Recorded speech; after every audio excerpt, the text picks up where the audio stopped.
Hi, today I'm going to teach you how to manage your cleaning so that you get more done in less time.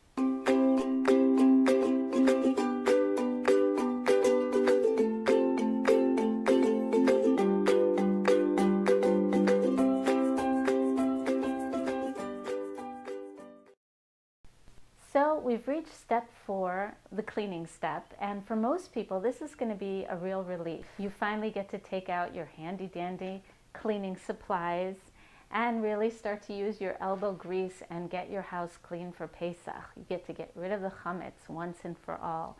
You finally finished all that mental work and all the planning, and it's going to feel really good to finally be doing something. The actual cleaning is great. But sometimes it becomes a problem when we think it's going to take less time than it actually does. See, most of us are productive. We spend our days working hard and doing a lot. At the end of the day, if we gave you a list of what we did, it would be a pretty long list.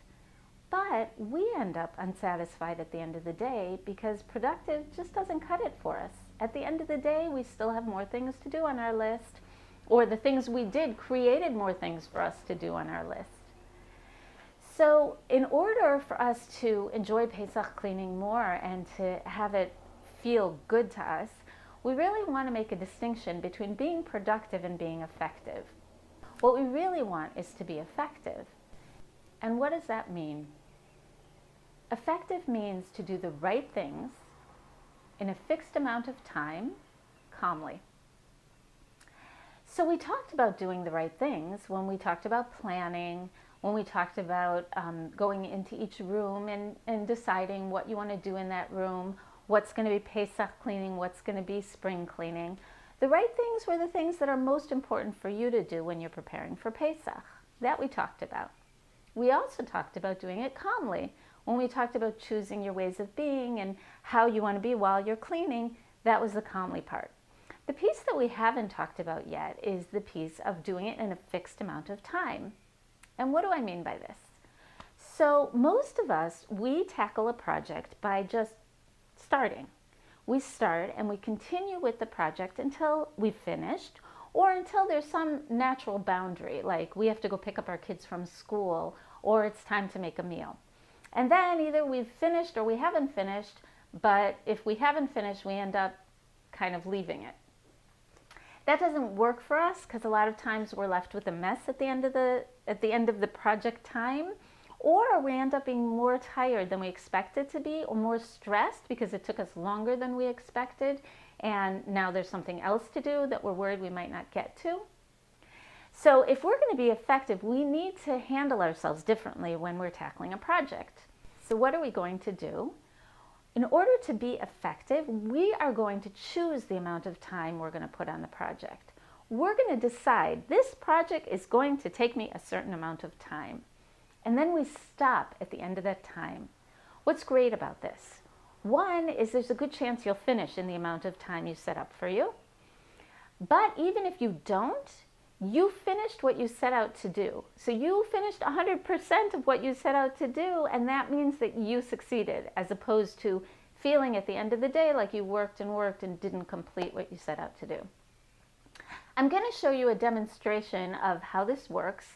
I have a number of pictures of a room that I tackled, that I worked on, using this model of efficiency, which is setting out to do something in a fixed amount of time. What you're going to see here is a room that I worked on. It's a room of a teenager. Started out very messy and very overwhelming. The purpose of this is for me to teach you about a fixed amount of time. So I don't want you to get caught up on the fact that I cleaned the teenager's room. Could be that that's not something you want to be doing. And I don't want you to get caught up on, oh my gosh, that teenager, let's judge her for her room. Really, the only purpose of this exercise is to show you how to clean in a fixed amount of time and what an amazing transformation you can have with your cleaning when you use this model. So the first picture I'm showing you, you'll see on the screen now, is a picture of a typical teenager's bedroom. If you look at it, I want you to think for a moment about how long you think it would take to clean this room. I would say about an hour. But going into this room, I decided that I'm going to clean it in 15 minutes. So I looked around the room, and first I wanted to decide what was the right things to do. So I decided I'm going to start out just by taking everything off of the floor, and I'm going to give that 5 minutes. I took a picture and I set the timer for 5 minutes. Here's what the room looked like after 5 minutes. At this point, I decided that the right thing to do would be to clear off the top of the bed. I decided that I would fold things and put them in the closet. And on the other side of the room, you don't see a desk. So whatever wasn't clothes, I would put on the desk or near the desk. And I worked for 5 minutes. Here's what the room looked like at 10 minutes. 10 minutes in, and I have 5 minutes left with the 15 minutes that I had planned for myself to begin with. I decided that I would want to clear off the top of the bed and see how much I could get done in the 15 minutes. But what I really wanted to do was to make the bed as well. The first 10 minutes I worked slowly and calmly, and that last 5 minutes, because I wanted to get so much done, I moved a little faster. So here's what the room looked like at the end of 15 minutes. Now granted, it's not clean yet for Pesach, but what I accomplished in 15 minutes was extraordinary. And I know for a fact that if I had not fixed this amount of time, I would have been in there for an hour. There's no question in my mind. If I were actually preparing this room for Pesach, I would give it another 15 to 30 minutes in which I would sweep under the beds. I would open up the drawers, check and see if there's any chametz in the drawers, look at the windowsill to see if there's any chametz, look on the shelves, open the closet, just check for chametz. That's what I would do if I were cleaning for Pesach. If I wanted to do spring cleaning in this room, I would add another half an hour and I would make it more organized. So here's my invitation to you. Now that you're starting to clean, before you go into a room, look at your vision. Remember who you want to be. Create a fixed amount of time in which you want to do the room. Take a few breaths before you go in, put on some music, do whatever you need to do to get yourself into the proper frame of mind to enjoy cleaning the room. And remember to take frequent breaks. There was a study done once in the American Army where they took soldiers and they had them working straight through for 12 hours. And then they had a different set of soldiers that they had them working for 12 hours, but they gave them breaks every couple of hours.